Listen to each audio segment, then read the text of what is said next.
if I said you are existent and non-existent at the same time, would that be a sensible statement? Well, it depends on how you look at it. A married bachelor. This is a concept in which someone who is married and yet a bachelor. Can you have a married bachelor? Well, if you're looking at him from the right side, he's got his ring on his left hand, you can say that's a bachelor. No, he's married.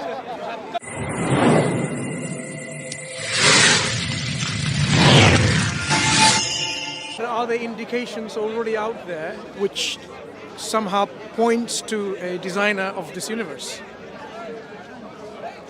There are some, but there are some that point the other way, aren't there? So, Which are the ones that point the other way? well, I mean, you're talking about, I take it, an omnipotent, benevolent creator, are you? Because there's a lot of evil. I'm just talking about the universe as it is, as you can see, with its complexity, with its harmony, the uniformity of its laws. What do you see otherwise that points to perhaps the creator doesn't exist and the universe is what it is? I mean, it was created, but by something that knew what it was doing, I don't know. So, I mean, how convinced are you that it was created?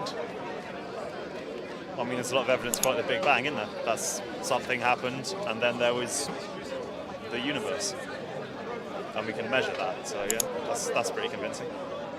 So you think because there was this Big Bang that demonstrate there was a cause for it, and that cause is what you call the creator?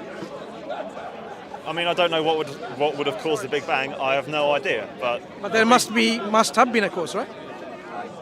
There may have been, there may not have been, but there's no way of knowing. That represents how far back we can see. So, saying what happened before that is like anything. So do you see anything in this universe, apart from that particular event, that things come or pop into existence without a cause? No, but I haven't really been looking, so. But from what you've seen so far, it doesn't make sense. I mean, if I drop something, it falls to the ground. That's caused by gravity. So, yeah, I mean, there's a lot of things that happen because of causes. But I mean, I haven't been looking for things that don't happen without causes. That sounds like a headache, honestly. But we see in our everyday experience that things require a cause if an action takes place. We infer a cause behind that action. Oh, yeah. So, do you somehow also think the universe may have been at point nothing and there was nothingness before that? Is it possible?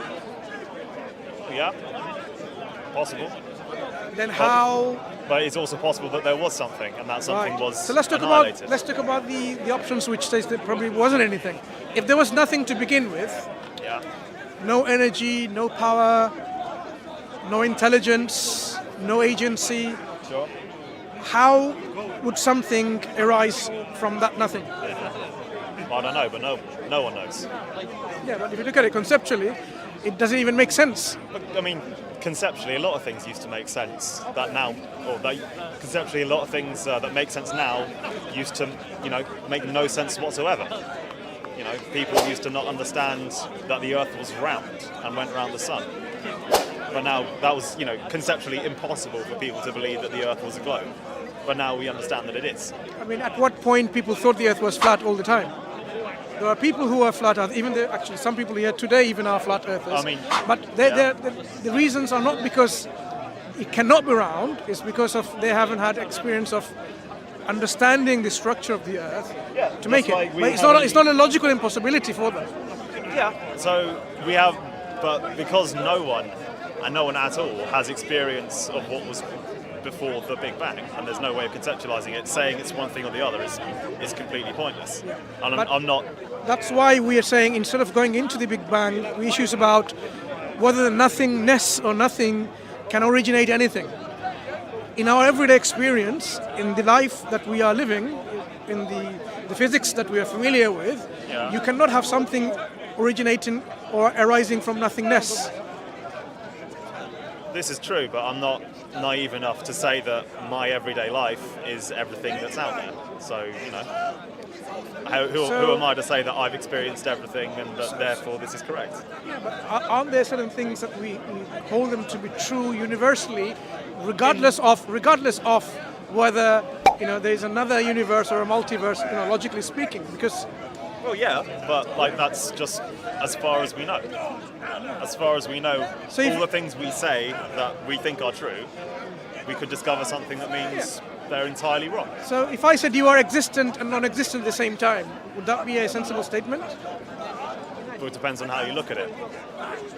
Your existence means I'm speaking to someone, you are some kind of matter and energy, Yeah. and non-existence would be the devoid or absence of all of that. You can't be both. Well, from that perspective, no.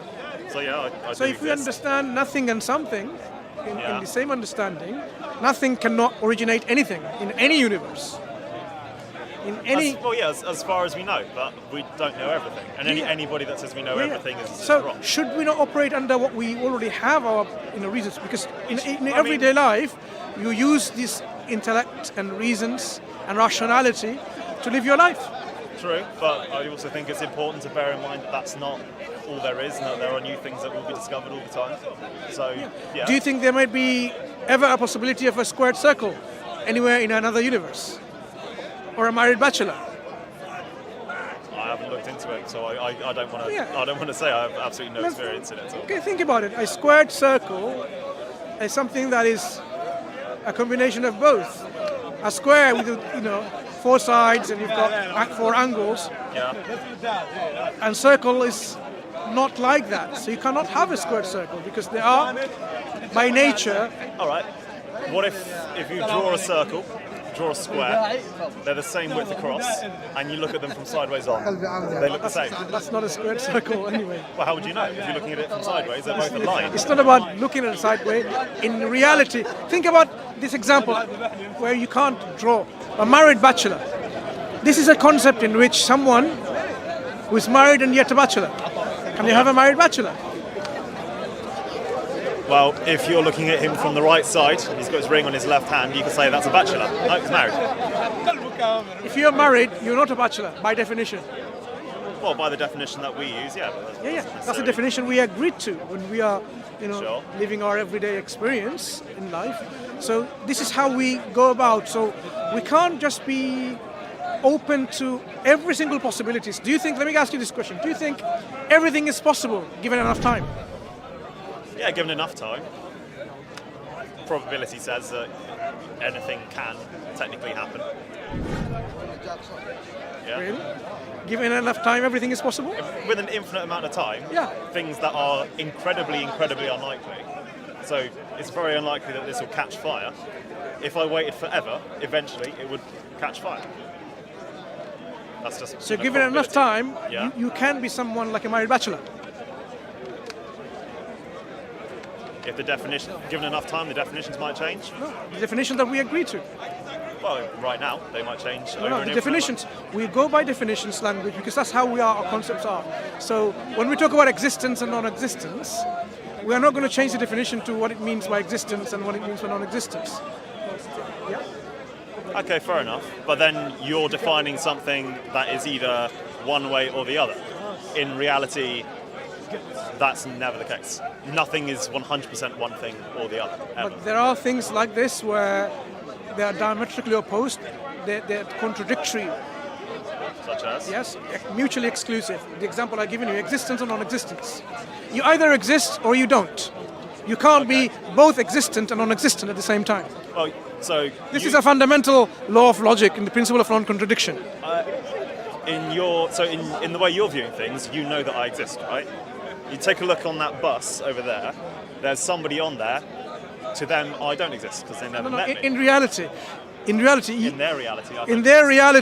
I don't exist. In your reality, now how you don't exist in their reality? well, they don't know who I am. They've never met me. So- They've never seen me. So just because I don't know what's behind me doesn't mean it doesn't exist. Well, how would you know? Those trees behind me, just because I am not aware of them, it doesn't mean they don't exist.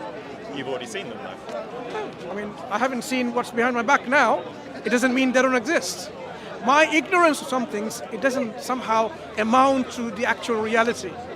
Reality is what is reality.